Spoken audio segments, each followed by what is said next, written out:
Now 2010. Oh my god, I can't be talking that much. Otherwise, we will be here forever. Anyways, 2010 recap. We've seen the other years already. Let's hop into 2010, chat. Let's hop into 2010. One of the most popular Time Wizard formats, or the most popular probably, Edison format. Edison format is from 2010, so it's also in this video. Let's go. Entering 2010 and the halfway point of the era, the meta stood unchanged since the release of Hidden Arsenal near the end of 2009. While many cards that would be meta impactful were released in the last set of 2009, Stardust Overdrive, many of them were simply too early to be played in the capacity that they would be eventually. In addition to these, a few promos would drop to start the year off prior to the first SJC of the year, both being manga promos. You are allowed a snack. The first of these was the Shonen Jump promo for January 2010, being an extremely important card for the game itself in a cultural sense, being the first legally playable copy of Obelisk the Tormentor. While the God cards had seen non-playable printings in the past, and even a set of them set for a major audience later this year, this was the first time any of them were playable in the game itself, with Obelisk requiring 3 tributes to summon.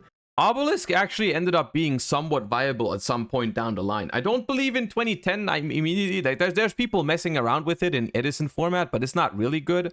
But in Dragon Rulers, it was actually interesting, because it was kind of like unoutable. Some people played it in Dragon Rulers, because you would just make Draco Sack, get 2 tokens, and tribute for Obelisk. And then you just, it's very hard to out. Its summon both being unable to be negated and unrespondable, it being untargetable, and able to tribute 2 monsters to nuke the opponent's monsters, unable to attack at the same turn, and destroyed at the end of the turn if it was special summoned rather than properly normal summoned. Obelisk would not see play at this point in time, but it was still noteworthy as it would lead to the remaining 2 God cards seeing legal printings over the next few years.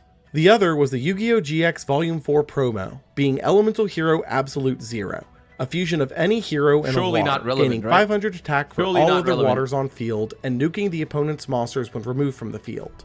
Absolute Zero was far more noteworthy than Gaia was, being easily the best hero fusion ever printed at the time, and was looked at because unlike all of the other elemental hero fusions, Absolute Zero could be made with any hero, which included Malicious, making it a consideration for some strategies to splash in. That is giga important for like future fusion and shit, by the way. Miracle Fusion. With these promos out, SJC Los Angeles would take place soon after the start of the year on January 9th. And with it, we'd see similar results to the events at the end of last year, with Twilight and Lightsworn builds still dominating the meta, although not in an overwhelming sense. Yeah, this is where we left off, right? This is where we left off. They've already kind of murdered Teledad, but it's still here. They've already neutered Lightsworn a little bit, but it's still here. Diva Zombie is starting to pop off. Like this is where we left off. With Twilight and Lightsworn builds still dominating the meta, and although not in an overwhelming. Stardust Overdrive, I don't think has anything that is super impactful, as far as I remember. Diva Zombie was a good bit more successful following its top at the end of the previous year, seeing a shift towards more of a Grave Recursion package with a refocus on Book of Life. No way, Gaia needs heroes. No, it does. You can't future fusion for Malicious and Dandelion, otherwise that'd be busted in Edison format. You cannot future fusion for Mali and Dandy. If you want to get Dandy with future fusion, you have to send us like a Stratos or an Alias or something like that. Win the event with Lightsworn, seeing little to no difference to builds from the previous year, with the sole exception of the inclusion of 1 copy of Archlord Christia. As while powerful, there were only 6 fairies in the main deck, so it was not a reliable win condition outside of Beckoning Light pushes. Twilight. The first set of the year would come out at the end of the month, and would slowly push in new cards to take advantage of the releases in Stardust Overdrive, with the birth of a new powerful toolbox deck that would define the early months of 2010. Oh, Ancient Prophecy, right? No. Is this Ancient Prophecy? Duelist Pack Yusei 2. No, okay. Release date, January 26th, 2010. Set type, Duelist Pack. Major strategies, Synchron. Wait, Impact, the Breed Dragon the beginning was of first the released Synchron in a... toolbox. No, it's already out. Duelist Pack Yusei 2 would start the releases of 2010, and though it only brought 1 new relevant card, it would set the tone of every set of the year by bringing something of relevance to the table, it was mostly no matter how small. For Yusei 2, that card would be Junk Archer, a level 7 Synchro requiring Junk Synchron that can temporarily... If this didn't change, by the way, Junk Archer is pretty expensive. It's like $10 or whatever, because it's good in Edison and has not seen a reprint in like freaking ages. remove a threat from the opponent's board, returning the same is true for Absolute Zero. This would be the first of a couple of new cards to revitalize the previously released Quick Draw Sync. Oh, okay, then I missed that one. Where did it get reprinted? Where did they put it? Oh, the Battles of Legends. You guys are right. Yeah. Who would over the coming months gain multiple new good synchro targets to summon using its replacement effect, which would go to spawn the Synchron Toolbox deck, which we'll go into more detail on in the coming sections. Reprints here would include the previously mentioned Quick Draw Synchron, Stardust Dragon Assault Mode, Debris Dragon, Level Eater, and 1-for-1, which while not the greatest spread, still held powerful Level Eater, reprints. Dude. Imagine this set we would set Level the Eater stage still, for the man. coming weeks as the first core set of the year would release, and it would be the one to set the stage for one of the most heavily played retro formats in the modern day.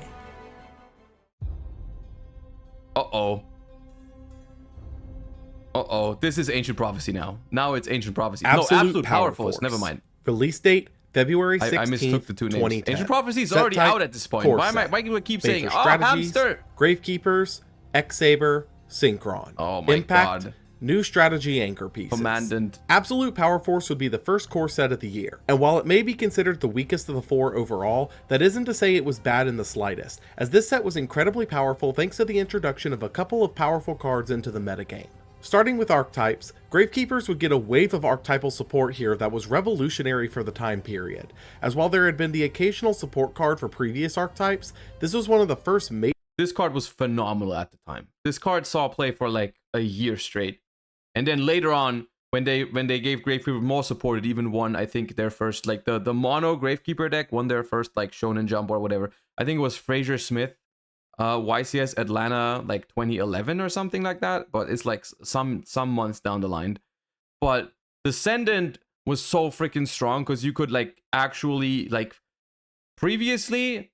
It's even 2010. Okay. Well, so it's in this one. It's the Fraser Smith thingy is in here. Recruiter? Okay. I didn't know that.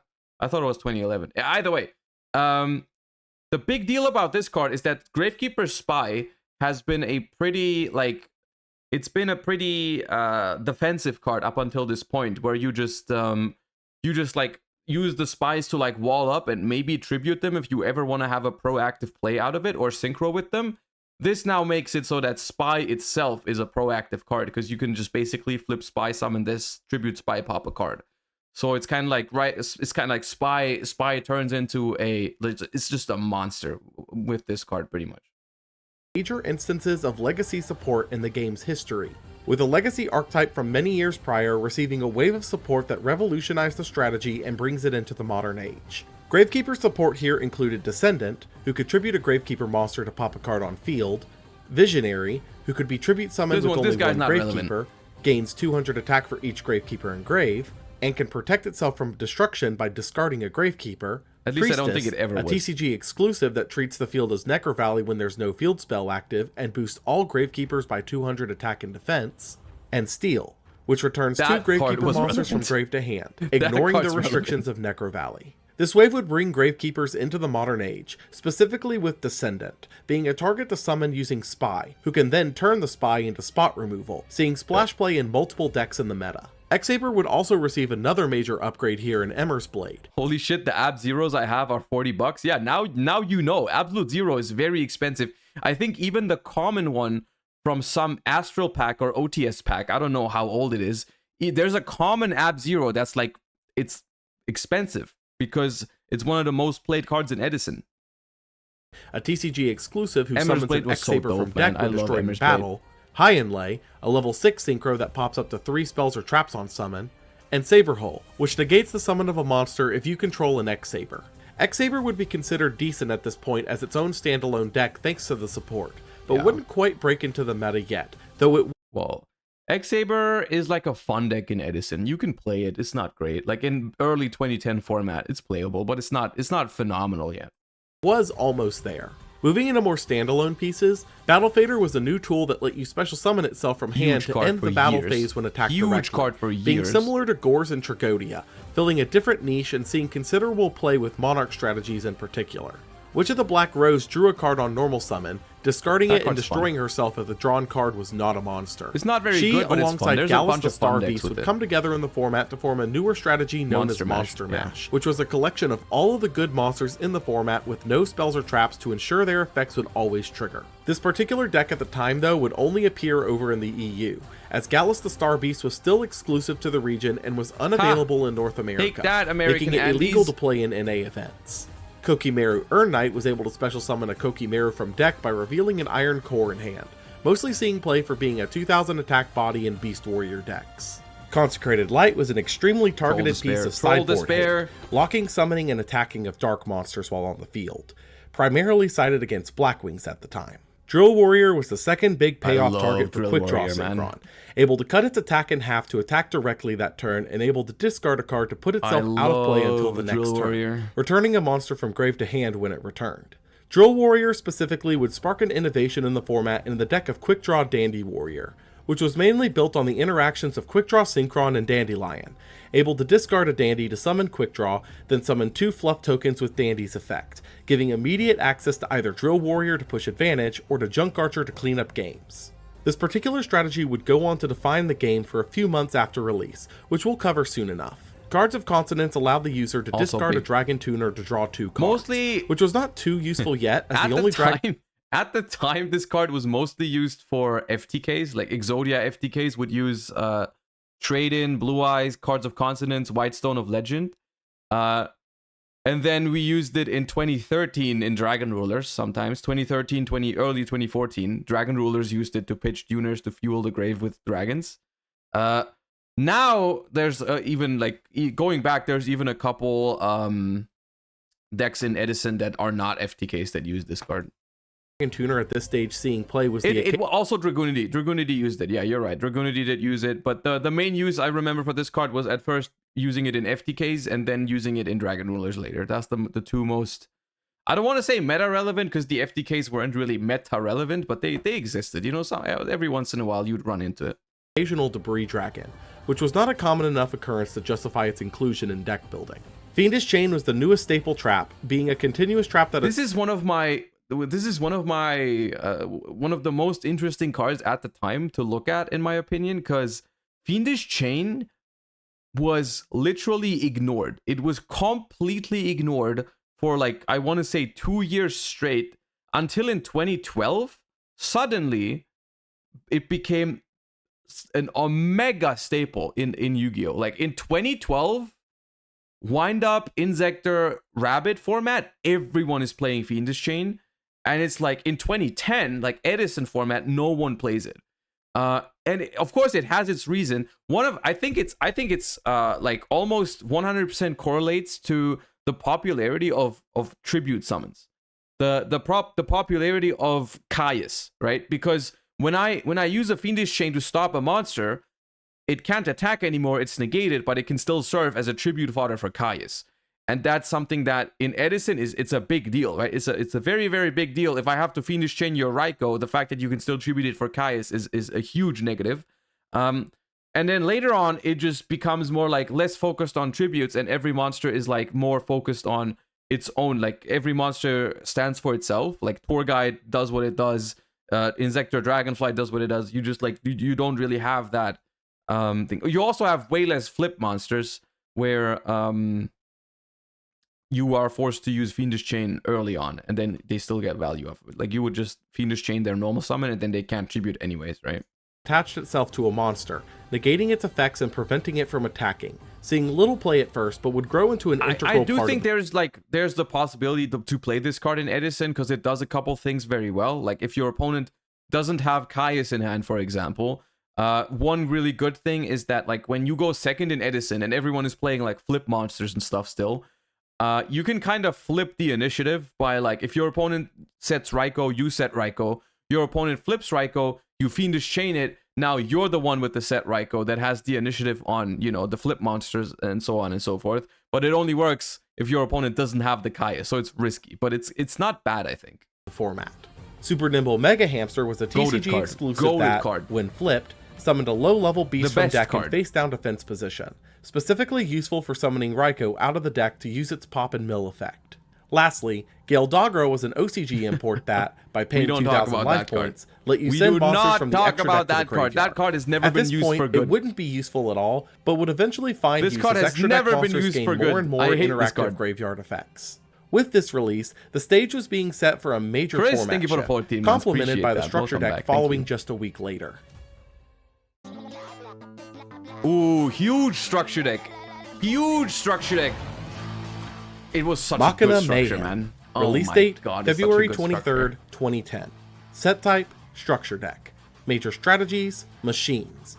Impact, China. Machina Mayhem was the first structure deck in a long time to actually be focused on an archetype rather than just generically good support for their monster type or subtype, though you could still easily make an argument for both in the camp of either machine or unions. Its primary 3 new monsters, Machina Fortress, Gearframe, and Peacekeeper, are some of the best machines printed up until this point, even with Gearframe and Peacekeeper being arguably the best unions too, although you would almost never play them for their union effects. Peacekeeper lets you add a union monster from deck to hand when destroyed, which can include while it's equipped to a monster. Gearframe searches a Machina on normal summon, and Fortress, There's a link their boss, in the pinned was an comment, extremely unique monster to say the least. As part of its summon condition, you can either summon it from hand or grave by discarding at least 8 levels of machines from the hand, which technically meant that if it was in hand, you could summon it by discarding itself and any other machine, as its summon condition can summon itself from the grave or hand, leading to the strategy's Machina popularity. Isn't better in Edison format. Well, you see, randomly, I don't know if this was intended or not. Well, I mean, it probably was intended, but I honestly don't know why. But for some reason, they made an insane balancing mechanic for machines, which was Chimera Tech Fortress Dragon, which you can just summon Cyber Dragon, fuse with any machine on your opponent's side of the field, and make Fortress Dragon, which was a huge balancing factor that only existed against machines. It was only there against machines. And so, like, if you've ever seen an Edison deck, and you've ever looked at an Edison deck profile, you will notice that almost every deck plays 2 Cyber Dragons in the side deck, because it's just like, Cyber Dragon is a good card in a lot of matchups. Like any beatdown matchup, anything where like 2100 beater is good, or you want to quickly tribute for Monarchs, or quickly synchro into something big, Cyber Dragon is a good card. On top of that, it annihilates every single machine deck out there, right? And so like, machine decks at the time had to focus on, like, you would always have to, like, if you're not maining it, you have to side deck cards like Bottomless and stuff like that to not get hit with the Cyber Dragon. Also, System Down. Yeah, they also made System Down, which I don't know why. I don't, because like looking at, it's interesting to me, because looking at the last couple years, right? Machines weren't like dominant or anything. It's not like they needed to be balanced, right? It's not like it was a problem that they fixed. It's just something that they decided to do. It feels like almost randomly, where machines just had that counter to it, right? Machines just had that counter to it. I don't know why they did that, but that is the reason why machine decks are not way more popular in Edison, because they have a lot of good cards. There's a lot of really good cards for machines, but you just can't really play a solid control game with machines because you just get a Fortress Dragon at some point for friggin' 3 or 4K. It also had the added effects of destroying another card on field when destroyed in battle, and ripping a card from the opponent's hand when targeted by a monster effect. There's many cards like System Down, but for other types, true. But for some reason, System Down banishes from graveyard as well. And but the bigger deal is Cyber Dragon. The System Down is just a small side thing. It's mostly Cyber Dragon. For the time. In addition to these, the structure also gave us Scrap Recycler, who on summon can send a machine from deck to grave and can shuffle 2 Earth level 4 machines from grave into deck once per turn to draw a card. That's also Recycler wouldn't see much play on release, but it is worth noting as the ability to bin a machine on summon would come up in later eras of the game. Machina would eventually go from here to be a major— I remember people playing Scrap Recycler sometimes in like gadgets or Machina decks. People sometimes, they did. Piece of the format, not often, primarily only being held back by its typing of machine, as any player could contest the deck's end board simply by summoning a Cyber Dragon to fuse their board into Chimera Tech Fortress Dragon.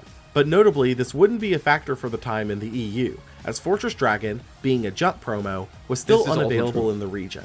Reprints this go-round included Cyber Dragon, ironically, the Gadgets, Cyber Valley, Dimensional Prison, and Compulse, being much lighter than the other structure deck releases. SJC Nashville would take place 4 days later on February 27th. And while it might seem like the format had diversified substantially with this event, it was primarily centralized around different Lightsworn and Zombie decks at this point, as the power of both Lightsworn and Zombie cores were omnipresent at this stage. I'm trying to think. Going into some of the more unique outings here that we haven't seen so far, Spaceship was an odd one-off deck in the top 16. Using the interaction of the various spaceship monsters like Victory Viper XX03 and Lord British Space Fighter with Honest, who could push their battle-centric effects to their natural breaking point. X-Saber would see a single top here thanks primarily to its new support from Absolute Powerforce in addition to its already present Rescue Cat synergies. Able to summon 2 Airbellum from deck to get board presence to go off with their other swarming cards like Voltroll and Gotham's Emergency Call. Satoshi Kate would take the event with Phantom Twilight Zombie, combining the already popular Twilight Zombie from the end of 2009 with Phantom of Chaos, who could copy the effect of Sky Scourge Norlaris to nuke the board and take over with your engrave effects like Mizuki. This event would be the straw that broke the camel's back in a way, as 4 days later on March 1st, the ban list was updated with many hits across the board. Newly limited were Bryonic, Chaos Sorcerer, Lumina, Mizuki, Necroface, Necrogardna, Tragodia, Allure of Darkness, Burial from a Different Dimension, Charge of the Light Brigade, Destiny Draw, Foolish Burial, Magical Explosion, and Mind Crush, with many of these hits targeted at Lightsworn and Zombie specifically. Newly semi-limited were Cyber Dragon, Dandelion, Demise, Honest, Treeborn Frog, Black Whirlwind, United We Stand, Royal Decree, Royal Oppression, and Skill Drain. Lastly, unlimited were Mask of Darkness and Smashing Ground. With these changes, both Lightsworn and Twilight variants would take major hits in their counts of... I mean, this was very warranted though at the time. It was very warranted because Lightsworn had been around at this point for like 2 years. Zombie decks had been played for a long time. It was about time, yeah. Lumina, Necrogardna, and Charge, with the Zombie variant also taking a major hit in both Mizuki and Burial, seeing the decks fall in placement rather quickly from these hits. Following this change, a couple of new promo releases would occur that would be pretty impactful. The first of these was a promo in the Duelist Pack Collection 10 2010, which brought the trap Starlight Road, able to negate any effect that would destroy 2 or more cards you control, summoning a Stardust after the fact. This would become a solid option for many decks in the format, able to negate popular swing cards like Heavy Storm and Judgment Dragon, which not only outs a major issue, but also puts Stardust on the board to potentially negate a future issue, though notably the Stardust summoned this way would not be able to revive thanks to it not being properly summoned the first time. The other promo release here would be the Absolute Powerforce Special Edition, which brought reprints of both Dandelion and Red MD, making them not only accessible, but also legal for us, man. Legal for the EU due to being jump promos prior to this. With that said, the stage was set for a new format to take hold, and the release directly after would probably not change anything about that fact.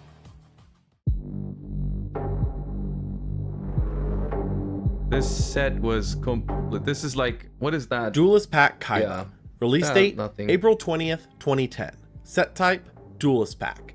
Major strategies, random cards that Kaiba played. Impact, potentially a catalyst for retro play. Duelist Pack Kaiba, similarly to Yugi the previous year, brought next to no new... This is the first pack out of this entire series that I don't remember the pack art of. And that should tell you something, because I remembered every of those other packs. I remember opening, I remember what it had in it, I remember what it felt like to, you know, when it came out. This one, I just saw this one I feel like for the first time. This was so irrelevant. New cards to the game, with the exception of a single new card in the form of Malefic Blue Eyes White Dragon, as a way to tie the TCG in with the upcoming Bonds Beyond Time. Is this the one that has Because of this, the pack itself was primarily filled with different cards used by Kaiba in the anime, which was also a point of note as Kaiba's cards were always the more powerful of the time, meaning that many of them at this stage were already banned in the TCG. These reprints include Cyberjar, who was banned, CED, who was banned, Pot of Greed, which was banned, Ring of Destruction, which was banned, and Crush Card Virus, which was banned. What it did do, however, was reprint a lot of staple cards from the formats of late 2004 and early 2005, finally, which alongside other reprint releases of those eras found later in this year and into the next, could be considered a catalyst of sorts for the wider Yu-Gi-Oh community that led to the eventual creation of what is referred to now as GOAT format in early to mid 2012. It's a little ironic, of course, that the catalyst that potentially led to the creation of one of the most popular retro formats of all time happened here, as 5 days after this set release would be the last SJC ever held and the event that immortalized the other most popular retro format of Yu-Gi-Oh! SJC Edison was held on April 25th, and this would be the final SJC ever, as Konami was retiring the circuit following the full takeover of the TCG from Upper Deck, already assuring the community that a new tournament series would be replacing the SJCs in the coming months. Edison would not only show a completely new format to the previous metagame, but would also prove to be a time capsule of sorts. As with modern day hindsight, Edison format is one of— It's funny because we're gonna probably look at some of these deck lists from Top Cut here, and some of them, with hindsight, like how people play Edison today, some of these lists are literally unplayable. So I remember specifically, I think there was a Gadget player that got second place, I believe, and that deck, legit, if you bring that to an Edison tournament today, I don't think you can win a game with it. I don't think it's possible. Like, I don't think it can do that. It doesn't have the cards in it to actually win a game of Edison format. The most unsolved formats of its era, with so many innovations to it coming out over the coming decades. As for the tournament itself, as previously mentioned, a variety of innovations to the format would come out of this event, so let's take a look through these new decks. Gravekeeper Burn would be sort of a precursor to events later this year, with the Gravekeeper package of Spy, Descendant, Guard, and Commandant facilitating— I guess this is not one of those decks. No one plays this, to be clear, but you could, I guess. It's cringe, but you could. Well, you could. This is not what I was talking about, but like this deck could. A Wave Motion Cannon win condition, playing various stall tools like Level Limit, Messenger of Peace, and Skill Drain, alongside the ability to rip the opponent's hand apart with You Royal should Tribute. not, but you Gladiator could. Beast would take 2 top spots here with 2 different approaches. The first— This was, by the way, the reason why Glad still topped this event, because Glad doesn't really do anything these days in modern Edison. Quite simply, is that back in the day, like, people were attached to their decks pretty much. People just had been playing Gladiator Beast for these people bringing Gladiator Beast to SJC Edison probably just have been playing Gladiator Beast for like 2 or 3 years straight. Right? That's how it was back then. That's how it was. You kind of just, you had a deck and you kept playing it. Especially because, keep in mind, SJC Edison happened just after a huge ban list. So what people did is they just played what they played before the ban list and tried to adjust it to the new ban list. And if it was kind of fine, they just brought it, right? That's just kind of how it is, right? Nowadays, I feel like we still have that sometimes. Sometimes people still get attached and play decks still that was like, yeah, you know, like if you keep playing Sword Soul or Salamangreat or whatever, it's kind of like this, but it feels a little less like, it feels a little less viable, and it feels a little like the game is developing a little bit faster these days, I think, to the point where, and this is one of the things about Edison format, where even though some decks are better than others, and it is a very diverse format, you can still technically do well with a lot of decks, and you also have like the ability to. A lot of it comes from good deck building and good piloting in the decks. It's not like you have matchups that are just like 20% or 80%. Well, some are, but most of them aren't. It's very balanced even within the games, right? And that's why even decks like this one, if you played this deck today at an Edison event, right, it wouldn't be the best deck in the room, but you could do well with it if you wanted to play Glad Beast. If you just like Glad Beast and you want to play it in Edison, you can. And this list, is it optimal? No, it's probably not, but like it's fine. Like, it's playable. You can do well with this for sure. First being a more low to the ground, back row heavy strategy, taking heavy advantage of the various options in the format, and the other being a more combo oriented take with Cat and Sam Knight in tow. Now, this one I just straight up don't understand. What the hell is the Phantom Dragon doing there? This is just like all over the place. Machina would make its first major event appearance here thanks to the gadgets constantly providing hand resources for Fortress plays, backed up even more by Solidarity bringing your machine's attack values higher and higher. The primary reason that this didn't end up higher than top 16 though was probably because of Cyber Dragon, which had already found its way into various players' side and main decks to counter out such a bold strategy. Lightsworn and Twilight would both find showings here following their nerfs, with Pure going heavier on the fairy count for Christia access, and Twilight pulling more into the dark count by effectively only playing a handful of Lightsworns, notably playing Hamster in the main to this is pretty much the same. Like, no one these days, no one really plays something like Twilight, right? It's like playing Twilight is an idea that you would only really have if you've been playing the 2 previous years of Yu-Gi-Oh! And you were like, oh, this Lightsworn and Dark stuff together, let's do it, right? It's a cool looking deck though, it looks fun. Serve as a 4th copy of Raikou. Blackwing would see a bit of hybridization to the previous playstyles here, being primarily the pure variant with easy access to level 6, 7, and 8 synchros and Dark Arm Dragon pushes, but also now playing 2 copies of Vayu to serve as a way to manipulate their Dark Count and Grave to access quick advantage swings. There would also be 1 instance of Lightsword Monarch in the top cut here. This is such a Jarell Winston deck, man. It's such a Jarell Winston deck. That's all I'm gonna say. With a pivot back to Thestalos alongside Caius for the Monarch lineup. Similarly playing Hamster as a way to access Raikou. This is the guy, by the way, Jarell Winston is the guy that would end up being a huge personality in back in the day Yu-Gi-Tubing, by the way. Some of y'all will remember. And he got top 8 at 2012 Worlds with Exodia. Alongside Caius for the Monarch lineup. The trip Similarly playing Hamster as a way to access Raikou. Flamvel would see its first real success here thanks to Fire Dog, Magician, and Rekindling, able to access and abuse the level 8 Synchro pool better than any other deck, with both Gravekeeper and Raikou engines backing up their advantage. It's not that good, but it's Cat Control would see 2 top spots here thanks primarily to the control provided by a splashed-in Gravekeeper engine, able to capitalize on a flipped Spy with 2 Airbellum, proving to be a powerful strategy. Doom Caliber Gadget is an anomaly today. This is the one. This is the one. How on earth? 9 gadgets, 3 Doom Caliber, 3 Fissure, 2 Hammer Shot, 3 Smashing Ground. What the hell is the goal of this deck? The goal of this deck is to just like Smashing Ground your monster, summon a gadget, attack. Next turn, you're gonna run over the gadget, they will fissure your monster, summon another gadget, attack.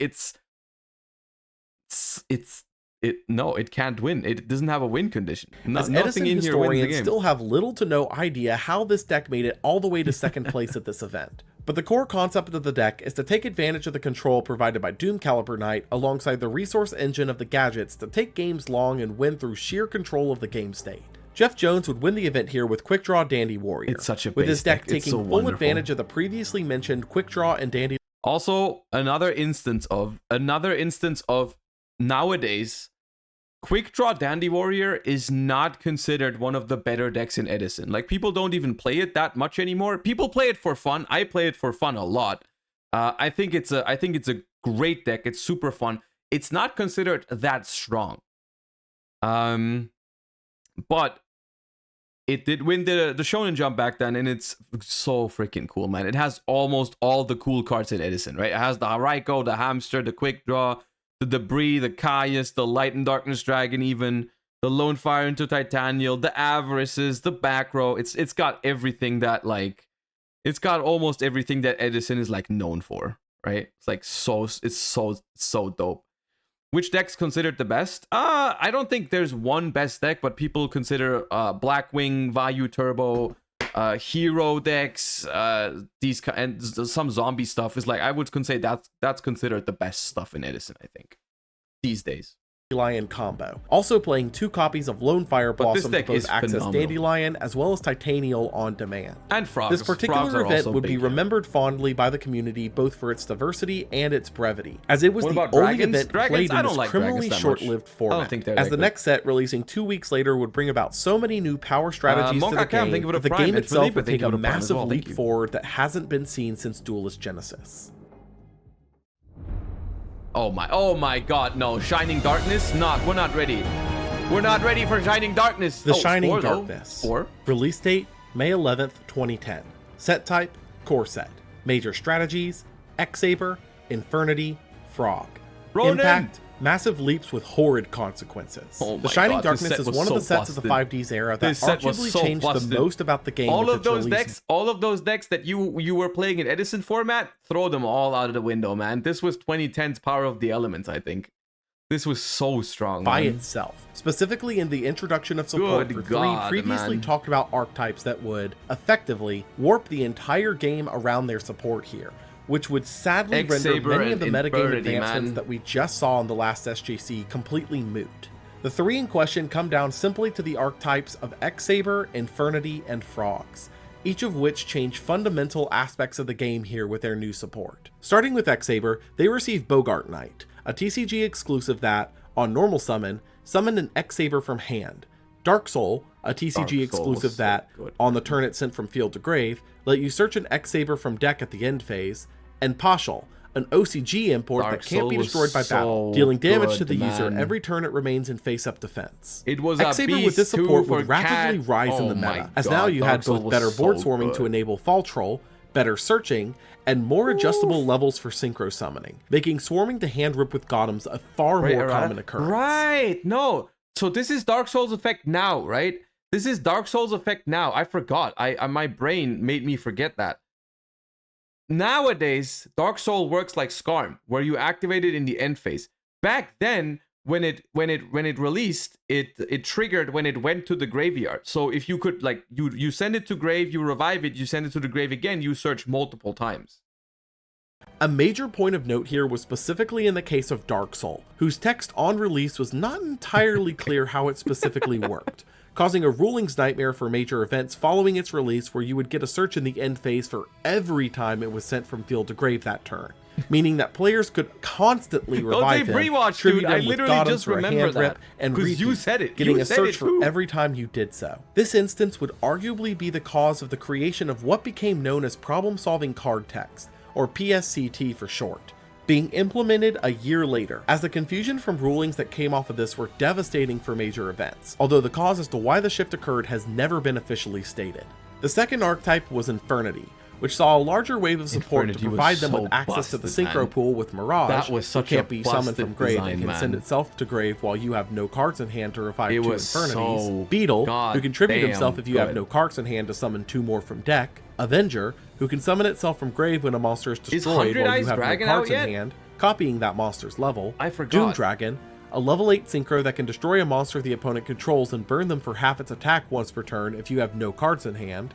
Launcher, who can send an Infernity from hand to grave once per turn, and can be sent from field to grave to revive two Infinities. Whoever made Launcher probably made Barrier, Firewall Dragon. a TCG exclusive Omni-Negate counter trap that requires you to have no cards in hand and control an Infernity monster. This was TCG With this exclusive? support alongside the previously released Archfiend and Necromancer, Infernity became one of the end-all be-all Do you think this at full power could keep up with modern Yu-Gi-Oh? No. Even though it was super busted at the time, if you didn't have a really specific and good opening hand, you would still take some turns to set up. Like, you would still very common with Infernity was to set some back row and go for all your stuff the next turn. There was one specific trap card that's probably going to be mentioned, Infernity Inferno, which is just a -3. It says you can discard 2 cards from your hand to foolish 2 Infinities from your deck. That was one of the main ways to set up, like, very consistently, right? You would just set some traps, next turn activate Inferno, empty your hand, and go from there. Like, only very lucky Infernity hands would set up on the first turn of the game. Commonly they would have to wait 1 or 2 turns, which was fine usually because the other decks were just slower than Infernity. But with modern Yu-Gi-Oh, Infernity would lose every single time pretty much if your opponent, if you don't set up immediately, right? And even if you set up immediately, honestly, there's probably decks that can break it. Combo decks of the upcoming meta, as you could effectively loop almost infinite resources by repeatedly summoning Archfiend, then removing it from the field using a synchro summon, resummoning it through one of the many methods to get another search. This looping of resources is arguably why hard once per turns would come into the design space shortly hereafter, where in effect usage is tied to the card name rather than being once per copy, with Infernity being one of the first true abusers of the soft once per turn clause. Third and final here would be Frogs, who received only one piece of new support here with Ronin Totem. But oh, what a piece of support it was! Able to revive itself from grave by banishing any frog in grave. This would be the piece to break Frogs out of just another engine and into the range of an FTK deck, as while it wouldn't immediately be recognized as such. Frog FTK would quickly become one of the most consistent FTKs in the entire game's history, which we'll cover soon enough. As for other cards here, the fill-outs didn't slouch either, bringing some absolutely stellar support for various strategies. Spore was a level 1 plant tuner that could revive itself once per duel by banishing another plant in grave, gaining its level in addition to its own. While not immediately impactful, Spore would move to be one of the premier tuners in the later stages of the 5Ds era alongside its sister card later this year. Watts were a new archetype of little monsters that primarily focused on control effects triggered by attacking, with our primary piece here being Watt Giraffe, which can attack directly and locks all opponents' effects for the rest of the turn after dealing battle damage. Kokimeru Sandman was another powerful rock piece for Kokimeru, being the same as Guardian before it, just for traps instead of monster effects. Testudo Erat Numen was an odd floodgate of a monster, locking summoning monsters with 1800 or more attacks, which for the time wouldn't be played but would eventually see experimentation in the far-off future. Battery Man Fuel Cell was yet another piece to try and bring Battery Man into the meta. Able to special summon itself if you control 2 Battery Men, able to tribute a Battery Man on field to bounce an opponent's card to hand. While it was interesting to give Battery Men another larger swarm body, Battery Men would still not be a viable strategy here. Herald of Perfection was a level 6 ritual monster that could, by discarding a fairy, negate and destroy anything that activates an effect, dude, they should have being never easily made that. the most powerful ritual monster made up until this point. But with the mechanics still being so clunky, it would only see minor success at this stage. Blackwings would receive an odd draw spell and cards for Black Feathers, which lets you banish a Blackwing in hand to draw 2, but lock special summoning for the turn, being a far worse version of Allure of Darkness for the strategy.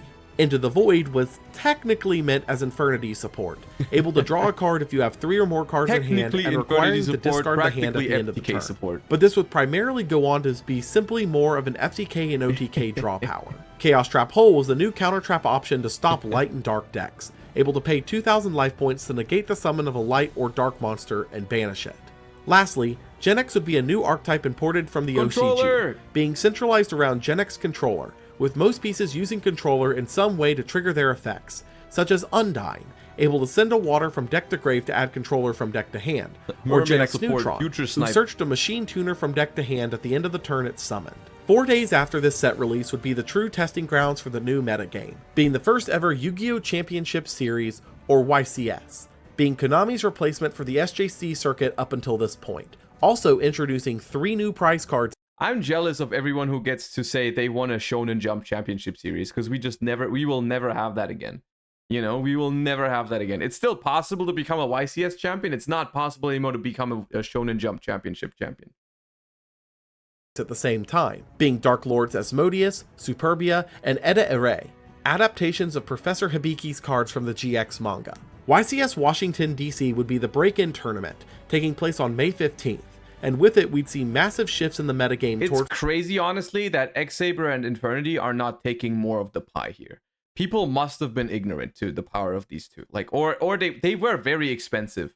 They were both very expensive. Like, X-Saber, like Emmer's Blade was a 60 euro card.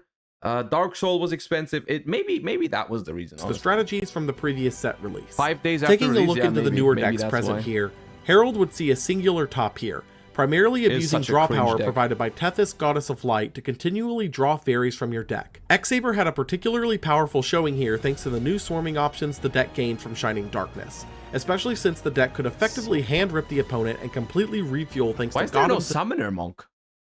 Summoner Monk is not banned. No, is it? No, it's not. Was Monk ever banned? Monk was so good. Dark Soul. Rescue Cat was once again pulling a lot of work here thanks to Dark Soul also being a beast, meaning Cat could now summon both Airbellum and Dark Soul to synchro summon High Inlay and set up a Dark Soul trigger, being exceptionally powerful. Infernity was one of the more notable breakout successes here, able to effectively loop through as many resources as you need to end on an end board of Doom Dragon and a number of back row. Okay, so 100 Eyes is out yet. Oh, they're still playing the Beetle version, right? It took a while. I remember now. It took a while for people to realize that there's a much better Infernity combo than going for Beetle, right? Infernity Beetle, level 2 tuner. If you have no cards in your hand, you contribute it to summon 2 more Beetles from deck. With Necromancer, Archfiend, and Beetle, you get level 9 synchros, right? Or level 5 or level 6. At some point down the line, people realized it's much better to set up Archfiend, Necromancer, Avenger, and make a 100 Eyes Dragon, because what 100 Eyes Dragon does is it lets you banish a fiend from the grave to copy its effect. So what you do is you Infernity Mirage Infernity Mirage summons 2 Infinities from the grave. So what you do is you Mirage into Archfiend and Necromancer. Archfiend searches a barrier, and then you Necromancer back the Avenger and make all those into 100 Eyes and copy the Mirage from your grave and tribute the 100 Eyes to do the same thing over and over again until you run out of Mirages and launchers, right? And so you can essentially search 3 Infernity barriers in the same setup, right? And so like, I guess this is why this only has 1 barrier. You know, it's more like setting up for a turn and then just kill the opponent. But that at some point, that was the superior Infernity version. Is just triple barrier, double Avenger, no Beetle at all because you don't need it, and then just combo that way. Which would shift over the course of the format which to is how it's more and being more played in Tengu Tengu Plant format. Peter Chang would take the day on Machina Gadget, notably playing Overdragon and Future Fusion line. What does the red gadget add in this deck? A lot of potential targets for the red gadget in this deck. Anyways, to dump copies of both Jinzo and Returner from the deck to set up massive 1-turn pushes.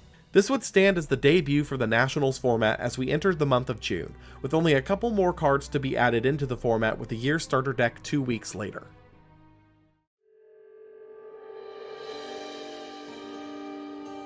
That's Structure Deck? Starter Deck Duelist Toolbox. Release date, June 1st, 2010. Set type, Starter Deck. Major strategies, Synchron, X-Saber. Impact, another quick draw target. Duelist Toolbox would be, for the most... I don't want to get into it too much, but at the time, I believe he was known for using gadgets to add any card from their deck to their hand. Like if you have...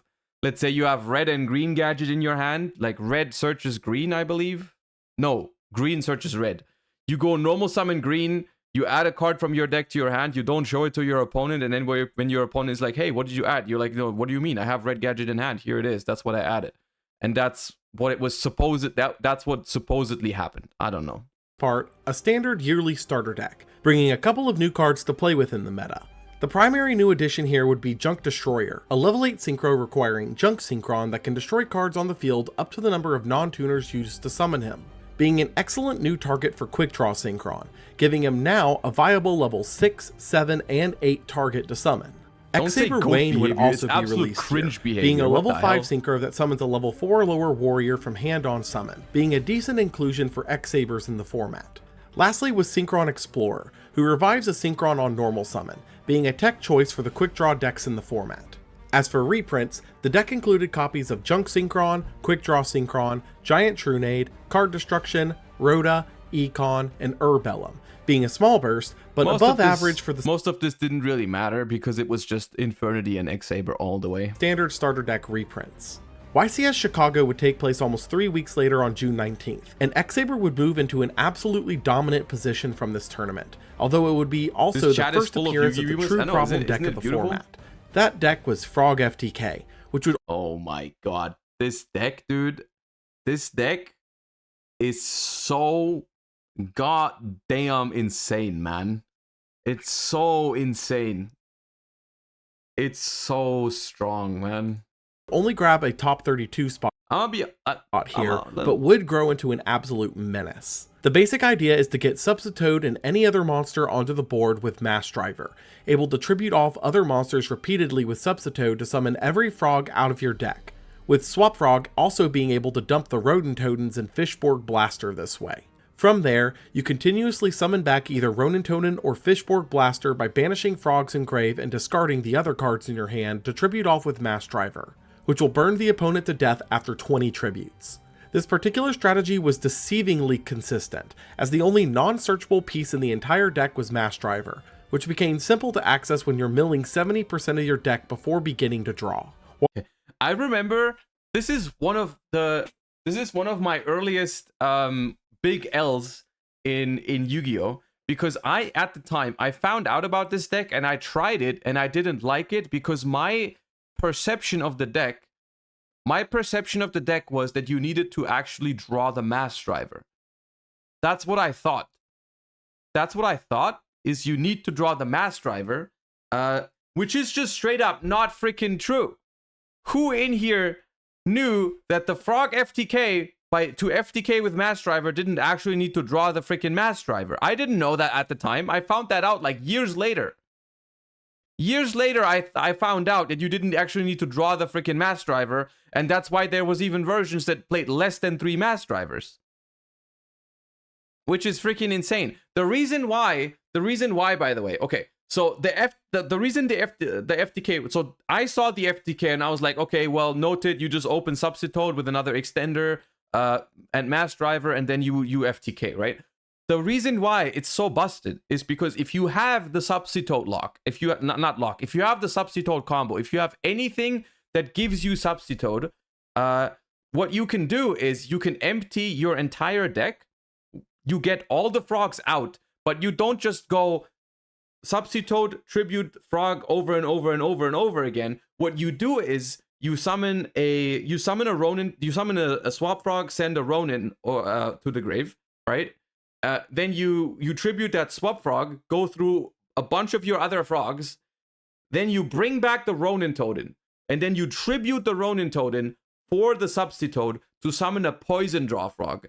And then you bring back the Ronin Totem again, tribute the Ronin Totem for a Swap Frog, and Swap Frog, everyone who ever misclicked in Master Duel knows this, can send from your field to the graveyard as well.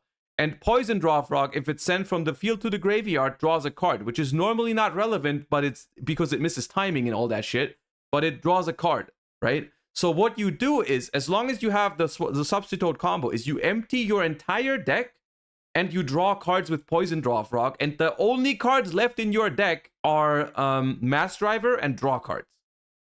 Pretty much, right? There's one giant Trunade that doesn't let you extend, and there's like Salvage, but everything else it's pretty much guaranteed, right? It's pretty much guaranteed that you draw into the Mass Driver by doing this. Because you can draw multiple cards with the Poison Draw Frogs. If you have the Substitute combo. So it was not an issue of consistency like, oh, I need to find my Mass Driver. No, if you have combo, you're going to find your Mass Driver, right? Salvage lets you keep doing Poison Draw, right?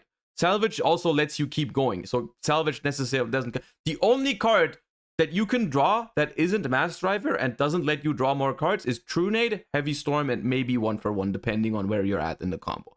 Everything else just lets you draw the Mass Driver anyways, right? And so it was pretty much a guaranteed FTK, which is also why, by the way, most people, I believe, play a little bit over 20 frogs back then. Like, maybe this first version didn't, but at some point down the line, people played like slightly more than 20 frogs, just in case you needed a couple extra banishes to draw with Poison Draw Frog, right? Just in case you played like 22, 23 frogs.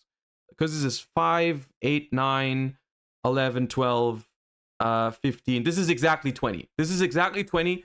But at some point down the line, people started playing like some more, like a random Unifrog in there and something like that, you know? While it was not successful in going far here, the idea had been successfully planted into the minds of the player base. And it's interesting because at the time, it wasn't something that like, oh, after this YCS, they made a YouTube video explaining the combo. It was something that like everyone needed to figure out by themselves, right? Everyone needed to figure this out by themselves.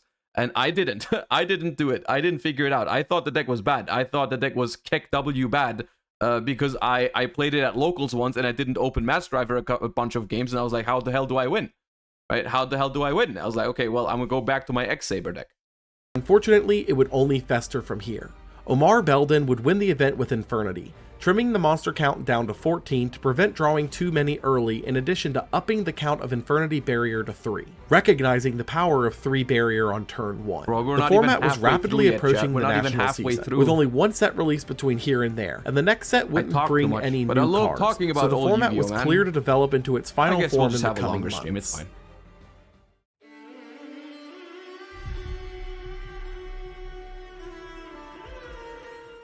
Gold Series 3. Release date, June 23rd, 2010. Set type, reprint set. Major strategies, staples of the previous year's meta. Impact, lowering the price ceiling substantially. Gold Series 3, being the third pass at the yearly reprint set series, would follow in the footsteps of the previous year by reprinting various power cards from the previous year, being the first Gold Series to also include Synchro Monsters. Reprints this year would include Destiny Hero Malicious, Nova Summoner, Goblin Zombie, Elemental Hero Prisma, Dimensional Alchemist, Judgment Dragon, Mizuki, Plague Spreader Zombie, Thunder King Ryo, Blackwing Gale, Gold Rare was always cringe? That's not true, man. Especially the first 2 Gold series are iconic, man. Gold Rare Crush Card, Gold Rare Sarcophagus? Nah. Those are sick. Sirocco, Blizzard, Shura, Kalute, Armor Master, Armed Wing, Black Whirlwind, Infernity Archfiend, Stardust Dragon, MST, those were our Smashing Megatons, Ground, by the way, Enemy back Controller, in the day. Destiny Draw, Gold Series was our Attack. Megaton. With this set being the first Gold Series to not reprint a previous SJC prize card. The national season would begin with the South American World Championship Qualifier, or WCQ as we will refer to it going forward, taking place on June 26th, and the results from this event would show clearly that the genie was out of the bottle in the case of Frog FTK, taking 3 top spots and winning the event piloted by Juan Pablo. Aside from wait, let me see that. Taking 3 top. This is, okay, I think this is what I'm talking about. 3, 6, 9, 12, 13, 17, 22. This plays more frogs. Yeah, because okay, Death Frog is funny. Death Frog is funny because Death Frog, the reason why they played Death Frog is for some synchroing with Fishborg Blaster, which Fishborg Blaster isn't in this deck. Most people, they cited it, I believe. I think they cited it.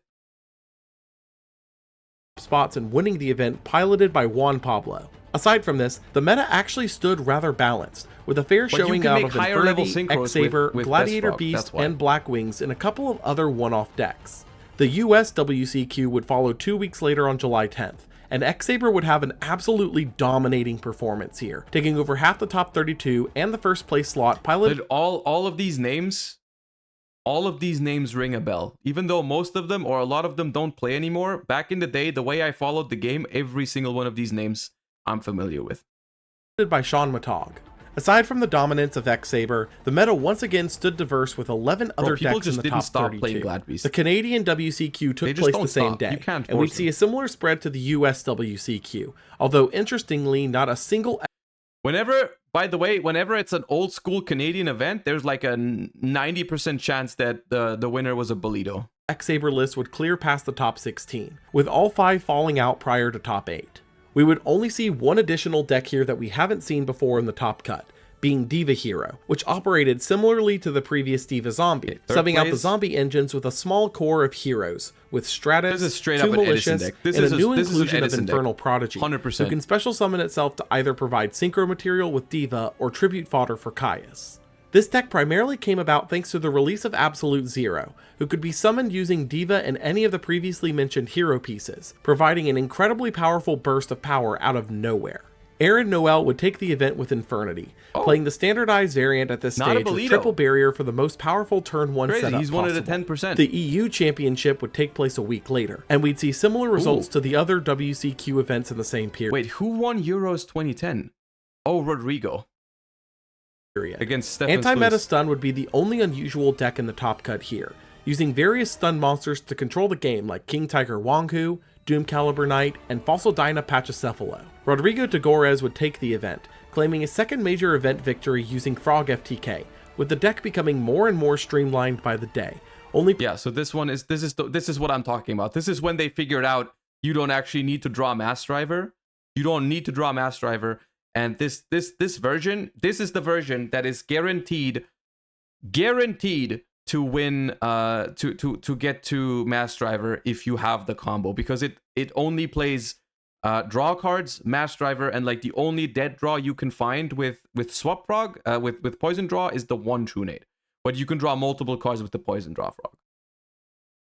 Playing a single card now that is not either part of the FTK engine or a draw. Rodrigo being a European champion, by the way, and in general, it's just like, it's a crazy timeline, because in case anyone doesn't know, Rodrigo is a freaking magician, a card magician at that, which is actually a hilarious timeline. It's hilarious for someone like that to be a professional Yu-Gi-Oh player or a top Yu-Gi-Oh player. It's until this day, no one knows, you know, how the hell that timeline came about. Tool. This would mark the end of the national season. He was good though, right? He was good though. I'm not saying anything happened because no one actually knows that. He was never found doing anything, you know, like no one ever, you know, I don't know, but he was good at the game. He was good at the game, but he was also a freaking card magician, and a good magician at that. A good magician. I've seen him do card tricks with other, like, playing cards, not Yu-Gi-Oh cards, but I've seen him do tricks. He was a very good card magician.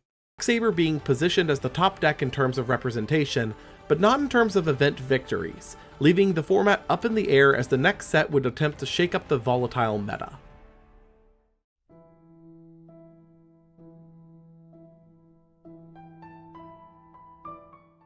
Didn't he get caught cheating in Magic? I don't know anything about that. I don't want to speculate about any of that. I'm just giving you the facts. I know he played Yu-Gi-Oh, and I know he was a card magician. I don't know anything else. I literally don't. So it's just fun. At this point, it's just funny to me. Arsenal 2. Release date July 20th, 2010. Set type deck building set. Major strategies: dual terminal wave 2. Impact: control powerhouses for future scenarios. Hidden Arsenal 2 was the official release of the second wave of the dual terminal cards, which have had their dual terminal distribution at this stage, but this would mark the official release and legalization of these cards. The set's primary goal was to build out the lore of the dual terminal series by both supporting the previously released archetypes and establishing new ones. Support would be doled out here for Ally of Justice and Worm, with neither having any impact on the meta at large. Ice Barrier would receive Duloran, a level 6 waterlocked synchro that could bounce any number of face-up cards you control to hand. I will say, we often talk about like how many sets come out these days. Looking back at these, there's a lot of stuff happening in just a single year of Yu-Gi-Oh! So many different things I remember, so many things to look back. I feel like release schedules may have always been kind of what they are today. Like, it's always been like super eventful and so on and so forth. I don't know. Boosts its attack by 500 once per turn, being a soft once per turn on release. Duelist has done something that is incredible, which is being the only cringe Ice Barrier synchro, which is crazy. It's a crazy achievement for Duelist. It's the only cringe Ice Barrier synchro, because it's like this one was the only one that was primarily used to like loop cards and abuse certain interactions, While Duelist would not see nearly the widespread play that Bryonic had saw before it thanks to the waterlock, it would be used in the future as an OTK enabler thanks to the targeted self-bounce on a soft once per turn. Powerful, Miss Valley would receive a couple of new power cards here in Falcon, a 2000 attack level 4 that could attack by bouncing a card you control to hand, and Apex Avian, the boss monster of Miss Valley. Miss Valley Falcon able to bounce a Miss Valley from field to hand to negate any card or effect once per chain. Both of these would find their place in various decks, with Falcon finding a home in stun decks and Avian finding a home in later formats as a major boss for certain decks to take advantage of, thanks to it being able to bounce. The rarity collections are up. We spent too much time. We're going to finish watching it, though. It's going to be a long stream today. Don't worry. Let's finish watching the 2010 Yu-Gi-Oh! Recap so I can get off, because I have plans for the rest of the day, and we've been doing way too long today. Itself to negate cards. Flamvel would receive Baby, whose effect is completely irrelevant to its usage, simply being a level 1 tuner summonable by Fire Dog and Rekindling, seeing play for that reason. As for the new to Hidden Arsenal archetype... In case you missed it, Full Art Elemental Hero Neo, self-made UR art, it's insane. Does anyone have a link to that? What does that mean? What does that mean?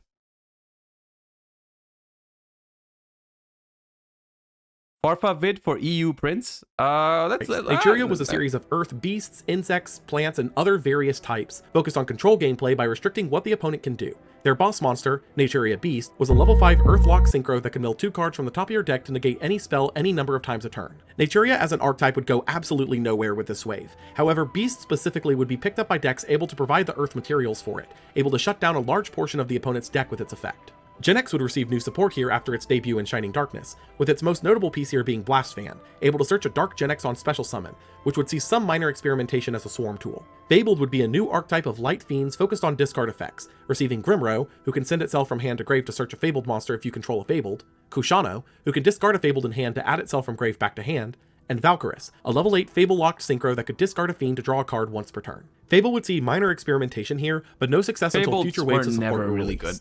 Lastly were the Jurax, a new series of fire dinosaurs with a mishmash of random effects at the time, seeing no play on release. YCS Indianapolis would follow this release 2 weeks later on August 7th, with the only real contribution from Hidden Arsenal 2 to the meta being the inclusion of Naturia Beast into X-Saber extra decks, being makeable using Pashul. Anthony Meyer would take the event using Anti-Meta Stun, whose deck, like previous variants, was built specifically for countering out X-Saber, Infernity, and Frog FTK with its options. Directly following Indy, the 2010 Yu-Gi-Oh! World... What do you mean counter Frog FTK? You have no... There's one DD Crow in your deck. If they go first, you lose. It's called Frog FTK for a reason. How did you not think about like getting like maybe 2 extra DD Crows in there? X-Saber, Infernity, and Frog FTK with its options. Directly following Indy... There is someone in the world who topped or played this YCS with Frog FTK, and they got crowed by this list in Game 3 going first, and they are still mad about it to this day. I guarantee you, there's a person in the world that lost to the one of Crow, and they're still mad about it to this day. Infernity, and Frog FTK with its options. Directly following Indy, the 2010 Yu-Gi-Oh! World Championships would take place in Long Beach, Florida on August 14th. And with it, Blackwing would have a shocking upset of placements in the top 8, taking 3 of the top 8. This does not make any sense. 8 spots. However, one of the biggest red flags in the game's history was the winning deck, being Galileo de Abaldia of Panama's Frog FTK, being the first and so far only time in the game's history that an FTK deck took the World Championship, which 100% put the deck as enemy number 1 on the next ban list. While the meta had stagnated the last few months, changes to the game as a whole were on the horizon, as the next core set was 10 days away, and judging by the core sets so far, it was bound to bring a massive shakeup to the game as a whole.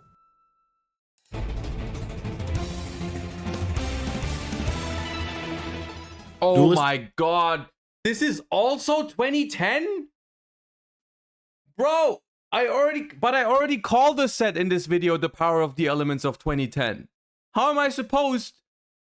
What is this then? If I called the last set, if I called Shining Darkness Power of the Elements, what the hell is Duelist Revolution?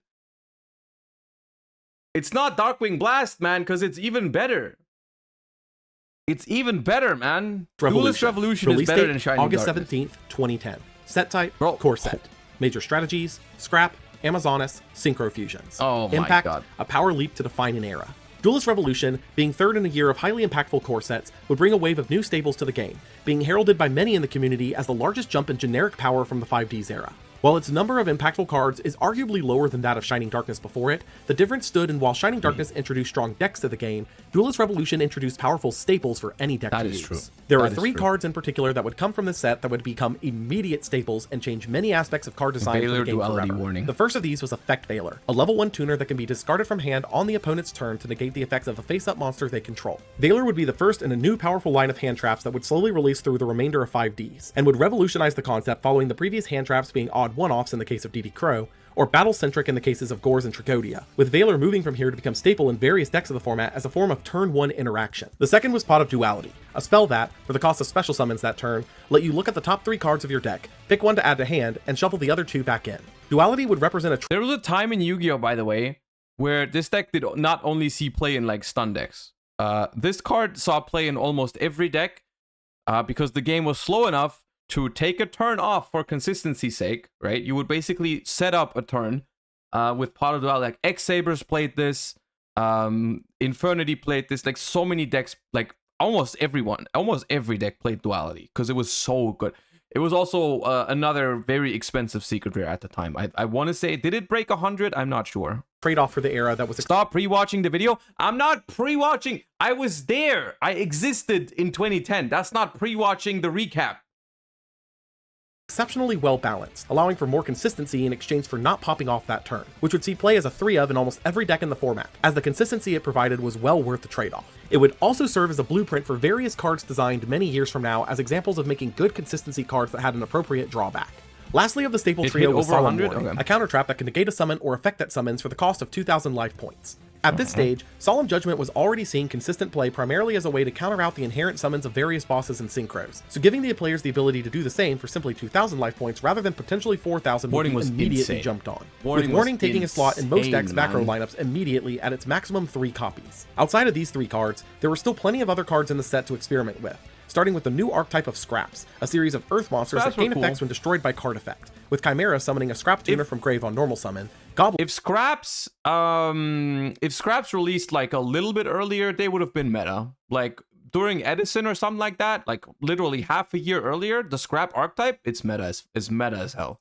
Being unable to be destroyed in battle, destroying itself at the end of the battle phase if attacked and faced up defense, and adding a scrap from grave to hand if destroyed by a scrap effect, including its own. Beast, with the same auto-destroy and cycle effect as Goblin, Golem, who can special summon a scrap from grave to either player's field once per turn, Archfiend, a TCG exclusive level 7 synchro with no effect, Dragon, a level 8 synchro that can destroy a card on each player's field once per turn and revive a non-synchro scrap on effect destruction, Yard, a search spell for scrap tuners, and Storm, a foolish burial for scraps that destroys a scrap on your field and draws a card. Scrap as a strategy would see the occasional pop-up into the meta with this introductory wave, but by far and away their biggest impact would be in Scrap Dragon, who was shockingly a generic synchro, becoming one of the staple level 8s of the format.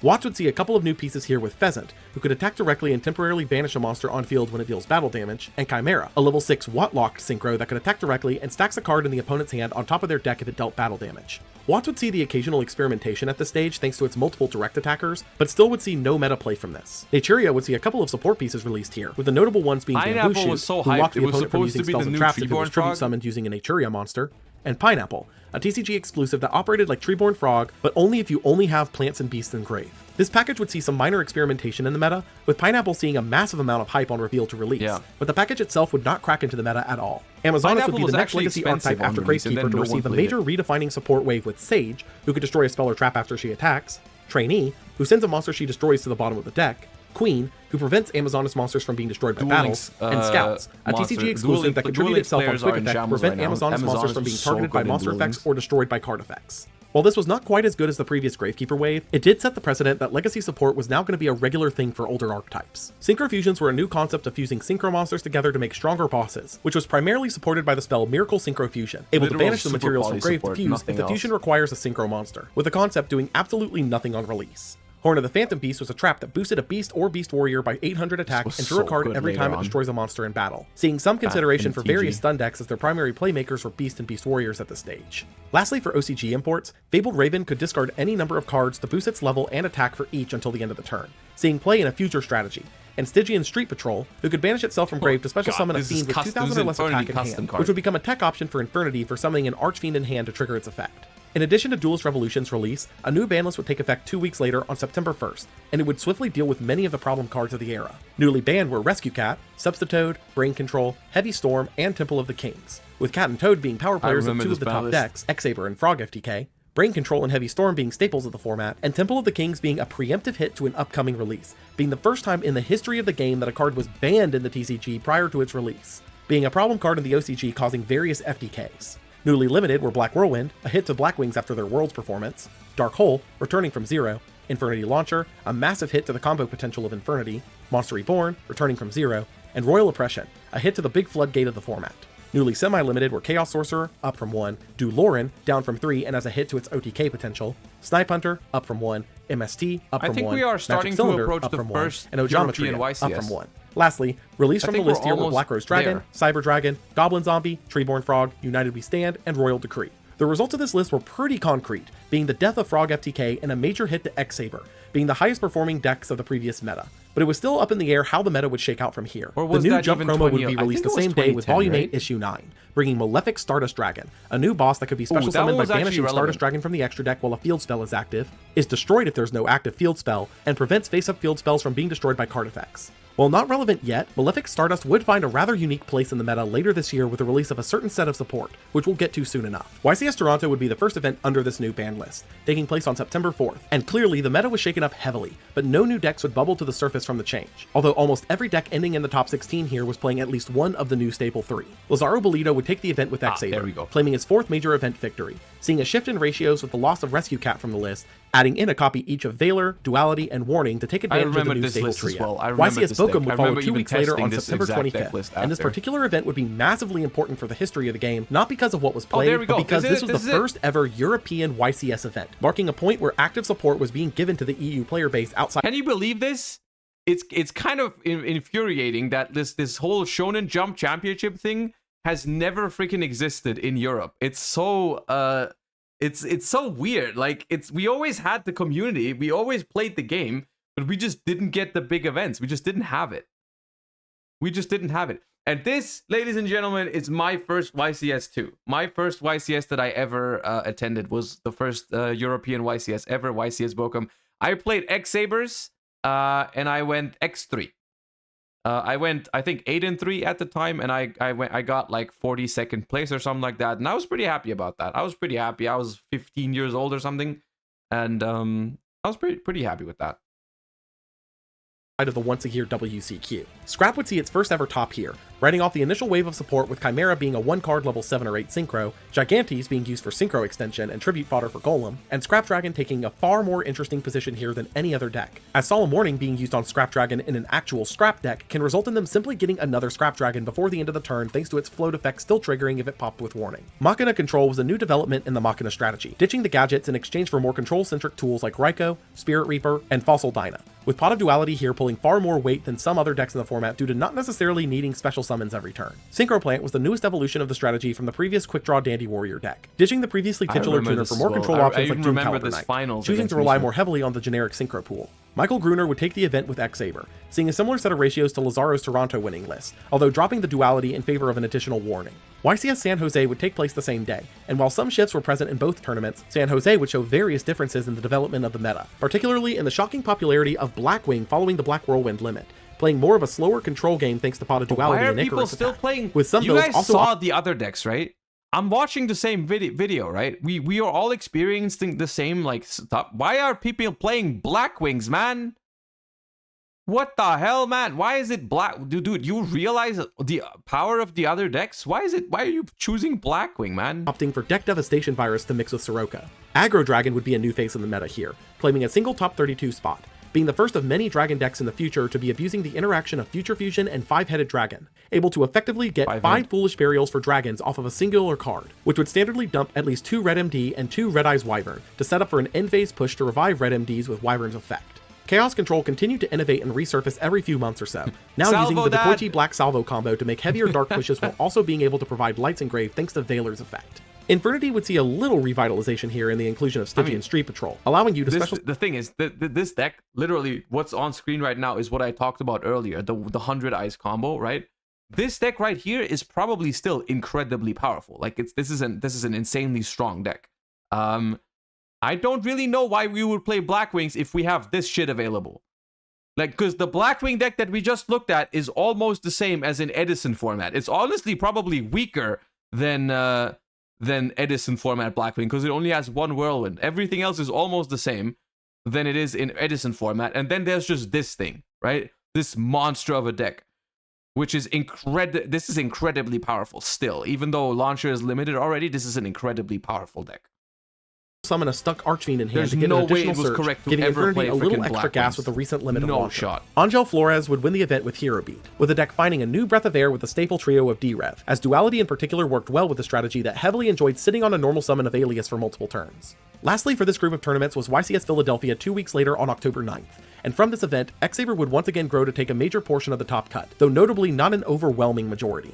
Flamville would have a surprise appearance in the top cut here thanks to the recently released Baby, giving the deck easy access to monsters like Catastor, but now would also play a copy of Archer to access the level 7 pool in addition to the standard 3 copies of Magician, as the level 8 pool had grown substantially in power since their last top cut appearance with Scrap Dragon. Tan Nguyen would take the event with Synchro Plant, notably cutting the Doom Calibers from the list and playing more into the plant package with its only tuners being Debris Dragon and Spore, taking advantage of Lonefire's ability to access your toolbox of options on a whim. This would be the last event before the next structure deck release, and while it would only bring a couple of new cards, it would set the scene for the next major meta threat just a month away.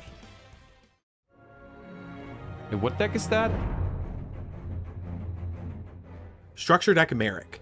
Release date October 19th, 2010. Set type Structure Deck. Major strategies Gravekeeper. Impact Foreshadowing at its finest. Structure Deck Marik is one of the oddest structure decks of the entire 5Ds era, as it's the only structure deck to actually be based on a character from the anime in the era, a concept that wouldn't be revisited until late Arc 5 many years later. His primary strategy here was Gravekeeper, seeing reprints of Spy, Guard, Commandant, and even the more recently released Descendant alongside yet another reprint and errata of Necro Valley. For those unaware, Necro Valley is easily the most errata card in the entire history of the game, with its effect changing so many times across the history of the game that it's hard to keep track of what effect it had when. With this particular errata, the grave locking effect was changed to negate anything that would move a card out of the graveyard except by their own effect, which gave the card a glaring blind spot compared to previous erratums. But I'm sure that won't come back to bite it at all. Other reprints of note here included Mystic Tomato, Lava Golem, MST, Book of Moon, Foolish No, Fairy. my headphones died. We've been streaming so long that my headphones are empty, chat. The hell? Need to switch to the other one. Because of the gigantic brain that I have, I always only use one of my AirPods, and then when it's empty, I can switch to the other one. Give me a second.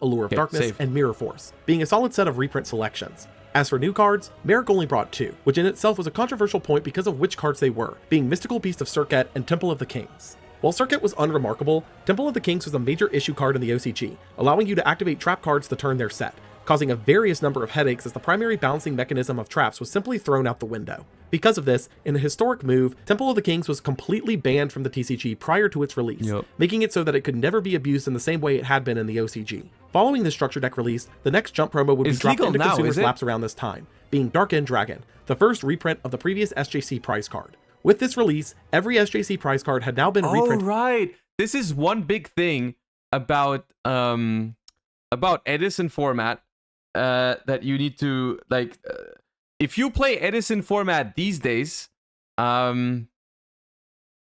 this card is considered legal. Because technically, it was legal at the time. Because it was the current Shonen Jump prize card during Edison format, right? So technically, at the time, if you had won a previous Shonen Jump, you could play Dark End Dragon, right? Of course, 99.9% of the player base didn't have access to Dark End Dragon, so it's not really a card that people played back then. It's not really a card that was considered meta-relevant for Edison format. But nowadays, of course, if you just look at card legality at the time, Dark End Dragon technically was legal, which is why in any Time Wizard sanctioned event, Dark End Dragon is legal, and that's why it's also considered to be part of the Edison format now, right? Which is, you know, it's just interesting, you know, because nowadays, of course, Dark End Dragon, incredibly powerful card, is part of a lot of Edison decks, and has a great impact on the format. One of the better synchro monsters in Edison format. But was not really, I mean, it was legal at the time, but no one had it, is the thing, right? For wide usage in the player base, marking a proper end to the circuit's influence on the TCG. With that said, there was one more core set released this year to help try and shake up the meta, and shake things up it would, as it would introduce a couple of new cards to the mix that would completely redefine the late 5Ds metagame. Starstrike Blast, man.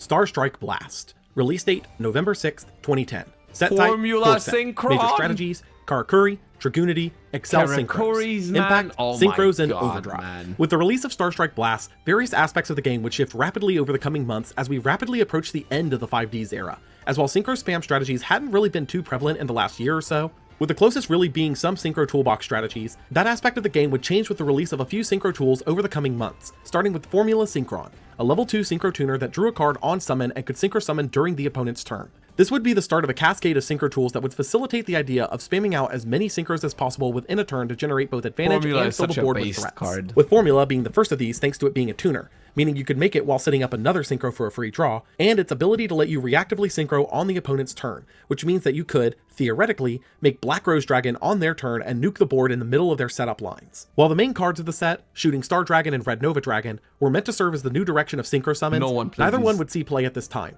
with Shooting Star eventually finding a place in Synchro lists in the distant future, but not for the reason it was meant to originally. Later. Moving into archetypes, Karakuri was the newest Synchro-focused archetype, with all Karakuri was based, by the way. Karakuri in like Tengu Plant format and all that, it's a based as hell deck, man. Pieces having effects that revolve around battle positions, with all of the main deck monsters having a condition to attack if they're able to, and switching from attack to defense mode if attacked, with Soldier summoning a Karakuri from deck if destroyed in battle, Merchant searching a Karakuri card on normal summon, Strategist swapping the battle position of a monster on summon, Ninja sending a face-up monster to the graveyard on being flipped, Anatomy being a continuous spell that gains a counter every time a Karakuri changes battle position to a max of 2, able to be sent to grave to draw a card for each counter on it, and their Synchro boss Bure, a level 7 machine-locked Synchro that can special summon a Karakuri from deck on summon and can swap a monster's battle position once per turn. While Karakuri wouldn't see success from this wave, it was notable for having swarming potential thanks to Bure's on-summon effect, needing just a little more to be viable. Watt Hopper was another piece of support for Watts that blocked the opponent from attacking or targeting any Watt other than itself.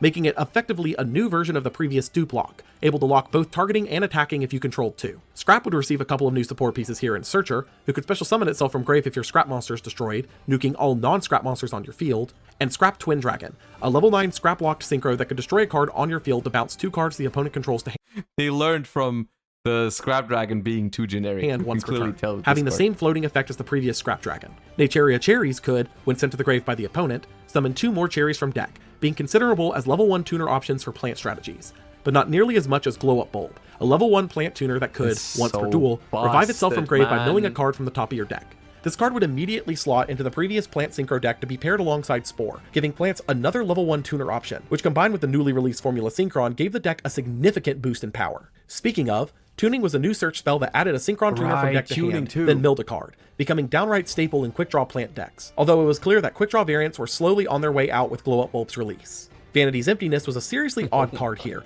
being a lock to special summons for both players until the owner has a... Bro, no one found out how broken this card was until like 2 to 3 years later. 3 to 4 years. No one batted an eye at Vanity's Emptiness, man. No one, and I say no one, cared about this card. No one cared about this card.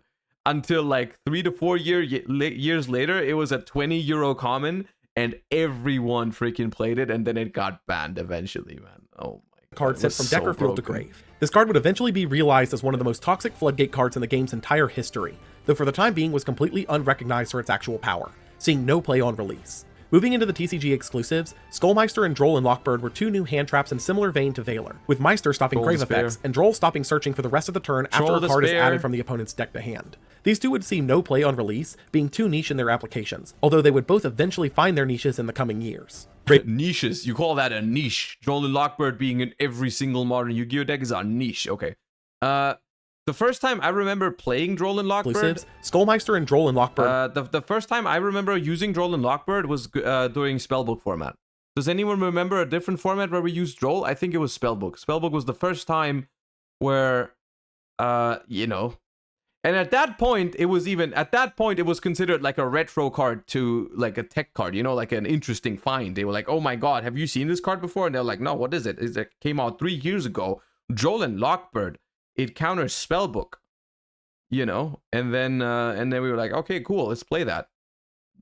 Where 2 new card is added from the opponent's deck to hand. These 2 would see no play on release, being too niche in their applications, although they would both eventually find their niches in the coming years. Gravekeeper's Recruiter, when sent from field to grave, added a Gravekeeper with 1500 or less defense from deck to hand. This card alone would push Gravekeeper up substantially in the metagame, as now you had a worthwhile target to tribute off with Descendant to gain both field advantage and card advantage, which we'll see very soon. Sideblocker was an odd card, effectively serving as a single turn prohibition, seeing experimentation with side deck play from its release here. Kokimeru Wall would round out the rock Kokimeru monsters, giving a spell negate to match Guardian and Sandman's monster and trap negations, which while not immediate would spark the creation of an entirely new stun strategy. For the OCG imports, Ally Salvo was an offshoot of the Ally of Justice archetype, allowing the user to destroy 2 cards on field if destroyed in battle by a light monster, seeing some side deck play against certain strategies. Lastly, Dragoonity was a new archetype of dragon tuners and winged beast non-tuners that aimed to synchro climb with its pieces. Oddly enough, 2 of its big synchro payoffs would be released here prior to the rest of the archetype due out in the last set of the year, being Vajrayana, a level 6 dragon and wing beast lock synchro who can equip a Dragoonity tuner from grave onto itself on summon,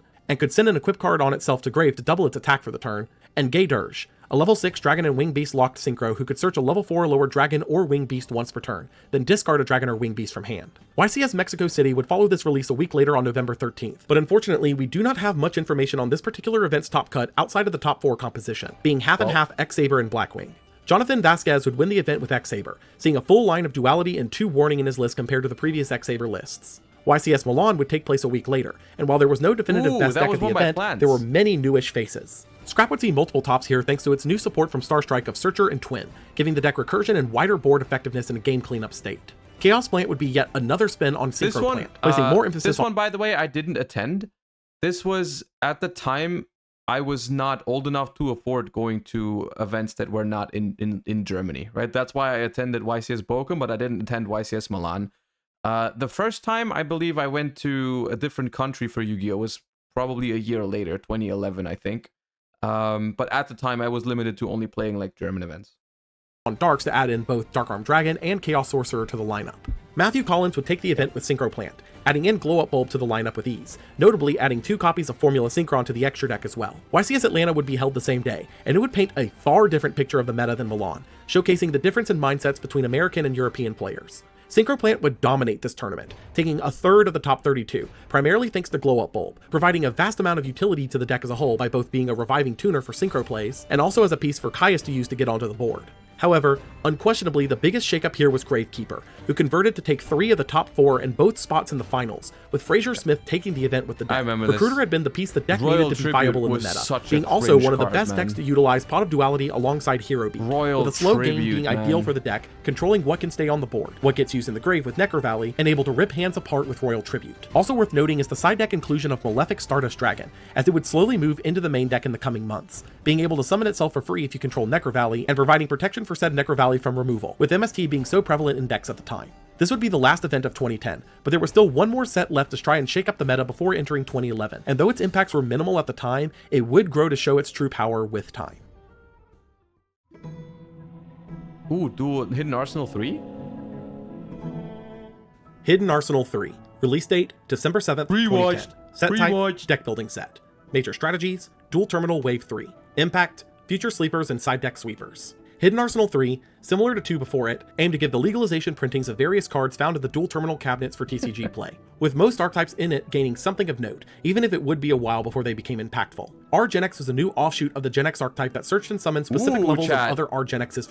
Chat, maybe relevant in 2024, huh? Years down the line, huh? For board swarming, but effectively did nothing for the archetype in its current iteration, being instantly forgotten for now. Fabled would receive a couple of interesting pieces here in Cruz, who could summon a Fabled from grave if discarded, and Raijin, a level 5 Fable locked synchro that let you draw until you have 2 cards in hand. While these two wouldn't be useful now yet again, they would find usage within the next year as new support and a new archetype would redefine what they could do. Jurak received a single interesting piece here in Guaiba, who could special summon a Jurak from deck with 1700 or less attack, which could include itself. While not useful now, Guaiba specifically would find an interesting home in the following year thanks to a new archetype release that would love the extra dinosaur swarming. Naturia would receive Sunflower, who could tribute itself in another Naturia to negate a monster effect and destroy it, being useful in the distant future. Cliff, who could special summon a Naturia from deck when sent to grave, which unfortunately missed timing so you couldn't get its effect by synchro summoning with it, which cratered its usefulness despite initial experimentation. And Barkion, a level 6 Earthlock synchro that could banish 2 cards from grave to negate a trap any number of times in a turn, being seen as a counterpart to Beast, seeing play outside of its archetype for the same reason. Ice Barrier would receive a couple of interesting pieces here in Dewdark, who could attack directly if all monsters you control are level 2 or lower, spawning an odd deck known as Wetlands Beatdown due to being a 2400 direct attacker under the field spell Wetlands, and Gungan, a level 7 Waterlock synchro that could discard up to 2 cards a turn to pop that many cards the opponent controlled, seeing some experimentation. Worms would see an interesting pair of cards here in Zex, who could send a worm from deck to grave on normal summon and can't be destroyed by battle if you control Yagan, and Yagan, who can special summon itself face down from grave if you control a Zex, and can bounce a monster on flip. These two would form an interesting control core which, while not too good for the current day, would become worth revisiting with a card release in the future. Dragoonity would get their main introductory wave of support here, receiving Dux, who equips a Dragon Dragoonity to itself from grave on normal summon, Legionnaire, who does the same and can send a Dragoonity card from the spell and trap zone to pop a monster on field, Phalanx, who could special summon itself from the spell and trap zone if equipped to a monster, and Gaybulge, a level 6 Dragon and Winged Beast locked synchro that can banish a Winged Beast from grave to gain its attack for the turn when it battles. Dragoonity would have the bones of a competent synchro archetype here, with Dux specifically representing a 1-card level 8 synchro thanks to Phalanx and Vajriana, but unfortunately for the time, it was just not quite strong enough to become a meta presence. Lastly, Ally of Justice would gain a couple more tools to be used primarily as side deck tools against light strategies with Quarantine, who prevented the special summon of light monsters while on field, Cycle Reader, who served as a double DD Crow for light monsters, and Decisive Armor, a level 10 3-material synchro that, if the opponent controlled a light monster, can either destroy a set card, send a card from hand to grave to destroy all spells and traps the opponent controls, or send your entire hand to grave to look at the opponent's hand and send all lights to grave, burning them for each, once per turn, only getting one of those effects. And with that, 2010 would come to a close, being one of the most jam-packed years we've covered so far, with almost— That was a lot of stuff in 2010, man. There was a lot of stuff in this video. Holy every set shaking up the meta substantially with its release. And it would only get more insane from here, as 2011 was just around the corner, ready to bring in new strategies, new staple tools, and the next major era of the game to the masses. A huge shout out to my Dark Law level patrons. Yeah, I mean, Jukes. Look, another great recap video. I'm gonna link you guys the channel. If you enjoyed that, you know, there's more content on the channel. You guys go subscribe. Yeah, okay. No, I enjoyed that. Thank you for making it. I'm actively working on the 2011 script right now. Poggers, let me know when it drops. I want to see the 2011.